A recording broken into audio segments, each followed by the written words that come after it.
In today's intercessory prayer sermon, we're going to start off with a prophetic word from Sister Ellen. And it begins, "The Lord says, find no weapon strong enough or fast enough to impact what I have sent you to do. You have been faithful to me, and now watch me show the world just how much I place my trust in you. Let your enemies inside and outside of the camp scream that you are illegitimate. Watch and see me answer on your behalf.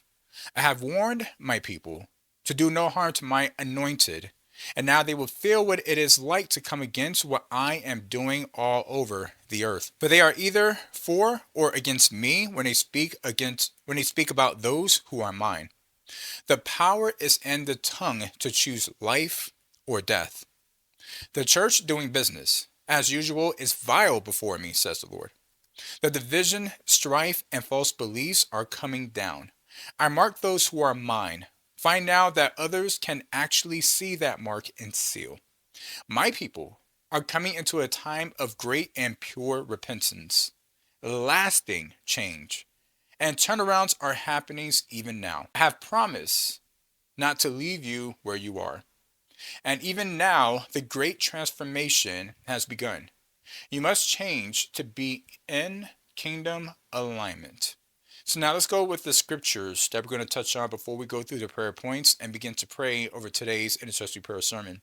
We're going to be in Isaiah chapter 54, verses 11 through 17, and it says, "Thou afflicted, tossed with tempest, and not comforted, behold, I will lay thy stones with fair colors, and lay thy foundations with sapphires, and I will make thy windows of a gates, and thy gates of carbuncles, and all thy borders of pleasant stones. And all thy children shall be taught of the Lord, and great shall be the peace of thy children. In righteousness shalt thou be established. Thou shalt be far from oppression, for thou shalt not fear. And from terror, for it shall not come near thee. Behold, they shall surely gather together, but not by me. Whosoever shall gather together against thee shall fall for thy sake. Behold, I have created the smith that bloweth the coals in the fire, and that bringeth forth an instrument for his work. I have created the waster to destroy. No weapon that is formed against thee shall prosper, and every tongue that shall rise against thee in judgment thou shalt condemn.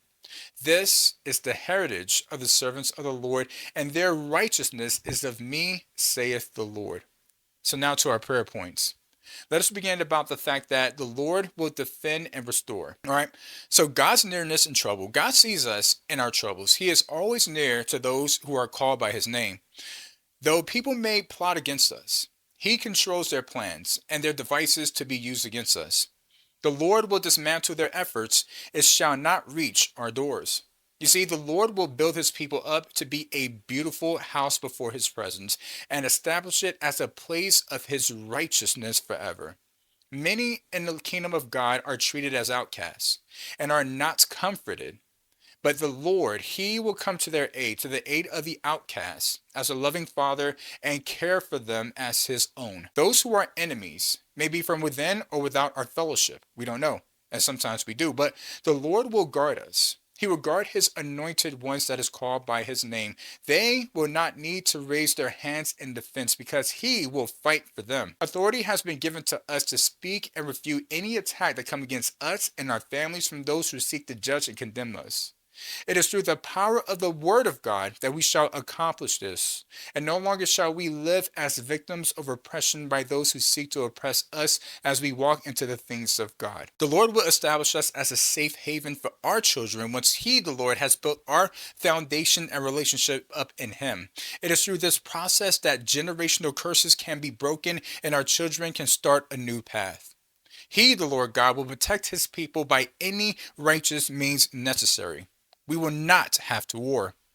God prepares a new season of peace for those called by his name who have faced much affliction. The Lord will establish their foundations and borders of safety. We shall know his peace as we dwell quietly in the presence of God.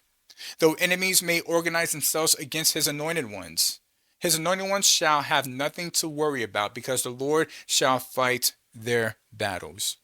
Sometimes we face betrayal and afflictions as a means to redirect our dependency not on man but back on God alone. There is much reason to walk in offense against those that are incensed against us. But you see, the Lord God rather us take a higher ground of victory, and that is to forgive as he has forgiven us. As it was with Joseph, this was part of God's greater plan in our life to draw dependency upon him. Therefore, it is important that we walk in constant forgiveness as God brings us into the lands of prosperity. Walking in offense when we cross over into our promises can risk sabotaging the blessings that the Lord gave us because of unforgiveness. So therefore, we must maintain the bigger picture as Joseph had to maintain the bigger picture when he was brought into the palace. When we leave the outcome into the hands of God, it is Him who will work out without any effort on our part the thing in which He has promised. The Lord does a mighty work as a masonry, fashioning us into a beautiful vessel for His glory, and so therefore let us posture ourselves to be used by God as such. So let us pray. Lord Jesus, we thank you that you come near to your people, Lord God. Near to those who are outcast, to those who are betrayed, to those who are stabbed in the back, to those who are mistreated, to those who are overlooked and treated as the lowliest of this world. We thank you, Father, that you see us in our troubles. You see us in our moments of weakness, in our moments of just despair, because people are coming against us like a flood, even those whom we have trust, and yet they has misused and abused us, Lord God. But you see us, and you are walking out a plan to bring us into a beautiful place in you. And so, Lord Jesus, I'm praying for those right now, Lord God, who are feeling alone, who are feeling betrayed, who feel like that no one cares for them. We're praying, Father, that you will visit them mightily even now, Lord God, with your Holy Spirit presence, Lord Jesus.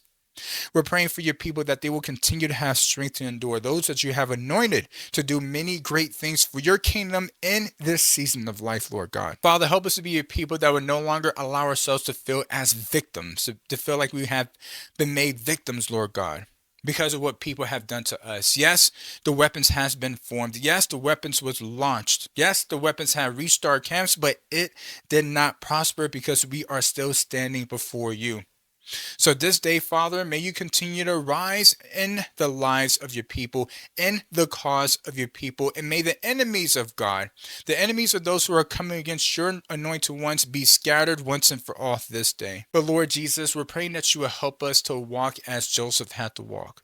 In a sense that after he was brought into the palace and had to reflect on his afflictions and had to come face to face with his past, and that he had to see that the reason why that he went through what he went through was to redirect his attention and alignment with you so many souls can be saved alive. So therefore it led to him to forgive his brothers. Help us, Lord Jesus, to forgive those who have come against us.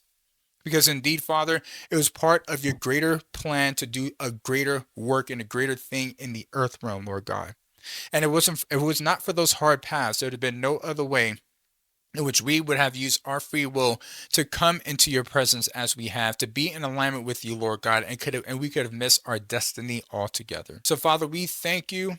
And we praise you and we love you. And we thank you for this time, Lord God. Forgive us for those we have not forgiven. And so help us to forgive even now, Father, as you have forgiven us. And therefore we have access unto everlasting life. Father, we love you. We thank you. We praise you. And it's in Jesus' name we pray. Amen. If you don't know Jesus Christ as your Lord and Savior, we have this Road to Salvation series where 1 hour of your life would change your entire destiny. So please don't delay. Start your journey today.